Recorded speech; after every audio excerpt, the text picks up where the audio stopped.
माझं तेव्हा असं काहीतरी एक इव्हेंट होता, त्याचे जे काही पैसे आले होते ना, ते सगळे मी त्या पैठण्या घेण्यात टाकले. आणि मम्मीच्या पसंतीची साडी घेतली, अदितीने तिच्या पसंतीची, हं. मी माझी घेतली.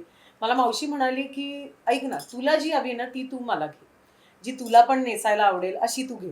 तर मी म्हटलं, "अगं नाही मावशी, तुझी साडी आहे, तुझ्या पसंतीने. अगं तुझी पसंत, माझी पसंत एकच आहे." हं. आणि मला फार हवं होतं, की तेव्हा तिने पांढऱ्या कलरची पांढऱ्या रंगाची साडी नेसावी आणि तशी आम्हाला मिळाली विथ रेड फ्लोरल बॉर्डर. आणि ती इतकी सुंदर साडी आहे. आणि तिने काहीच वेळा नेसली असेल ती. त्यानंतर 4 वर्ष आधी आय लॉस्ट हर. ती साडी तेव्हापासून माझ्याकडेच आहे. आणि म्हणून ती साडी ना माझ्यासाठी अत्यंत अमूल्य आहे. त्याचं मी त्याची किंमतच लावू शकत नाही. कारण माझ्या अत्यंत आवडत्या व्यक्तीने ती नेसली होती. तिने ती एन्जॉय केली साडी आणि मग तिने हं. एक आपण म्हणतो ना, की ती पुढे म्हणजे पुढच्या हो, जनरेशनला दिली. हो. तर तिने मला ती साडी दिली आणि माझ्यासाठी आय थिंक तिकडून ती भावना आली, की हे अमूल्य नाव कुठून येतं, तर त्या भावनेतनं येतं.